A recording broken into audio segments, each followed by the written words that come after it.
Hi guys, welcome to ഗിരിയും ഞാനും.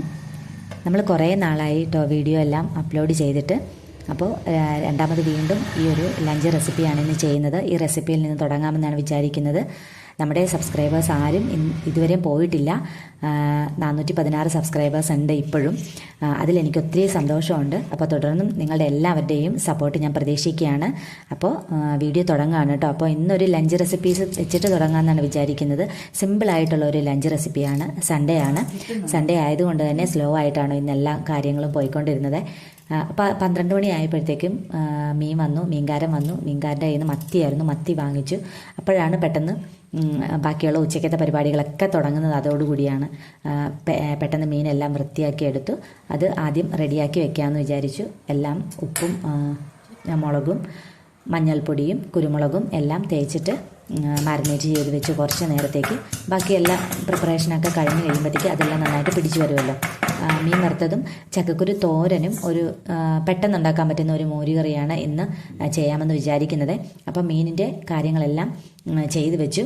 അതിനുശേഷം പിന്നെ ചക്കക്കുരു നമ്മുടെ ഇവിടെ വീട്ടിൽ നിന്നുണ്ടായ ചക്കയാണ്. ചക്കയുടെ കുരുവെല്ലാം ഞാൻ എടുത്ത് വെച്ചിട്ടുണ്ടായിരുന്നു. എല്ലാവർക്കും ഭയങ്കര ഇഷ്ടമാണ് ചക്കക്കുരു തോരനും മെഴുക്കുവരട്ടിയും ചക്കക്കുരു മാങ്ങ കറിയും എല്ലാം ഇഷ്ടമാണ് ഇവിടെ എല്ലാവർക്കും. അപ്പോൾ അതുകൊണ്ട് ഇന്ന് നമ്മൾ ഇത്തിരി ചക്കക്കുരു തോരൻ വയ്ക്കാമെന്ന് വിചാരിച്ചു. പെട്ടെന്ന് തന്നെ തൊലിയെല്ലാം പൊളിച്ച് കളഞ്ഞിട്ട് ഉള്ളിലുള്ള ബ്രൗൺ കളറിലെ തൊലി കളയത്തില്ല കേട്ടോ, കളയാതെ എടുക്കുക. അത് നല്ല ഔഷധ ഗുണമുള്ളതാണല്ലോ പറയുന്നത്. അപ്പോൾ അത് കളയാതെ ചെറിയ കഷ്ണങ്ങളാക്കി നുറുക്കിയെടുത്തു. തോരനായതുകൊണ്ട് ചെറിയ കഷ്ണങ്ങളാക്കി നുറുക്കിയെടുത്തു. എന്നിട്ട് നന്നായിട്ട് കഴുകി വൃത്തിയാക്കി എടുത്തു. അതും റെഡിയാക്കി വെച്ചു. പിന്നെ മോരുകറിക്ക് വേണ്ടിയിട്ട് പച്ചമുളകും ഇഞ്ചിയും വെളുത്തുള്ളിയും അതെല്ലാം കൂടി ചതച്ചെടുത്തു. അങ്ങനെ എല്ലാ കാര്യങ്ങളും റെഡിയാക്കി വെച്ച് കഴിഞ്ഞിട്ട് കുക്കിംഗ് തുടങ്ങാമെന്ന് വിചാരിച്ചേ. അല്ലെങ്കിൽ പിന്നെ കുക്കിംഗ് ചെയ്തുകൊണ്ടിരിക്കുന്നതിൻ്റെ ഇടയ്ക്ക് ബാക്കിയുള്ള കാര്യങ്ങൾക്ക് ഓടേണ്ടി വരുമ്പോഴത്തേക്കും അതങ്ങ് വിട്ടുപോകുമല്ലോ. അപ്പം എല്ലാ കാര്യങ്ങളും റെഡിയാക്കി വെച്ചു. മീനെല്ലാം മാരിനേറ്റ് ചെയ്ത് വെച്ചു. ചക്കക്കുരു എല്ലാം അരിഞ്ഞ് വെച്ചു.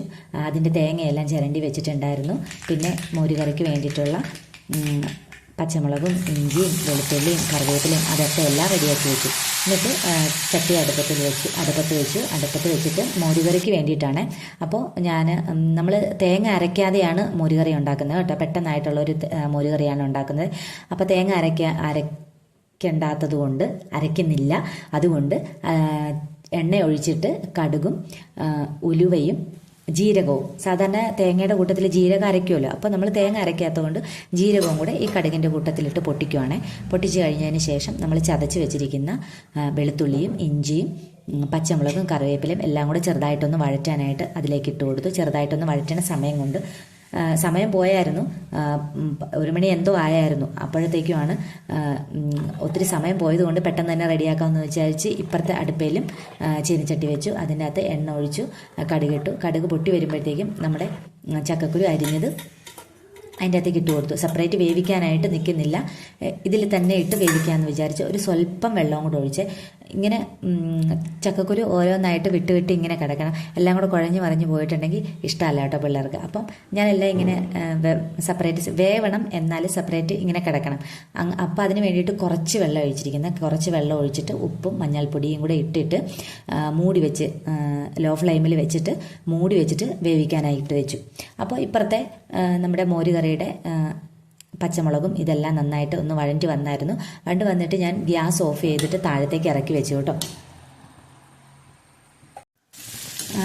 ചട്ടി താഴത്തേക്ക് ഇറക്കി വെച്ചതിന് ശേഷമാണ് കേട്ടോ ഞാൻ മോര് ചേർക്കാറുള്ളത്. കാരണം എന്താണെന്ന് വെച്ചെന്നാൽ അധികം ചൂടായിട്ടുണ്ടെങ്കിൽ മോര് ചിലപ്പോൾ പിരിഞ്ഞു പോകാനായിട്ട് സാധ്യതയുണ്ട്. അതുകൊണ്ട് എപ്പോഴും ഞാൻ ചട്ടി താഴത്തേക്ക് ഇറക്കി വെച്ചതിന് ശേഷമാണ് മിക്സിയിൽ നന്നായിട്ട് തൈര് അടിച്ചെടുത്തതിന് ശേഷം അതിലേക്ക് ചേർത്ത് നന്നായിട്ട് ഇളക്കി യോജിപ്പിച്ചെടുക്കുന്നത്. അതിനുശേഷം ചക്കക്കുരുവിൻ്റെ അകത്ത് അരപ്പ്, അതായത് തേങ്ങയും വെളുത്തുള്ളിയും മാത്രമേ ഞാൻ ചേർത്തിട്ടുള്ളൂ. തേങ്ങയും വെളുത്തുള്ളിയും പച്ചമുളകും ചേർത്തിട്ട് നന്നായിട്ട് അരച്ചെടുത്തിട്ട് അതും കൂടെ ചേർത്ത് ചക്കക്കുരു തോരനും റെഡിയാക്കി. പിന്നെ മീനും വറുത്തു. അങ്ങനെ നമ്മുടെ ഇന്നത്തെ സിമ്പിളായിട്ടുള്ള ലഞ്ച് റെസിപ്പി റെഡിയാക്കിയിട്ടുണ്ട്. എല്ലാ വിഭവങ്ങളും എല്ലാവർക്കും ഇഷ്ടപ്പെട്ടിട്ടുണ്ടാവുമെന്ന് വിചാരിക്കുന്നു. ഇഷ്ടപ്പെട്ടിട്ടുണ്ടെങ്കിൽ ലൈക്ക് ചെയ്യാനും നമ്മുടെ ചാനൽ സബ്സ്ക്രൈബ് ചെയ്യാനും മറന്നു പോകരുത്. എല്ലാ സബ്സ്ക്രൈബേഴ്സിൻ്റെയും തുടർന്നുള്ള സഹകരണം ഞാൻ പ്രതീക്ഷിക്കുന്നു. ഇനിയും ഒത്തിരി വീഡിയോസ് ഇടണമെന്നാണ് എൻ്റെ ആഗ്രഹം. അപ്പോൾ ഇനി തുടർന്ന് വീഡിയോകളിലെല്ലാം നമുക്ക് കാണാം. അപ്പോൾ എല്ലാവർക്കും നല്ലൊരു ദിവസം നേരുന്നു. Thank you for watching. Bye bye.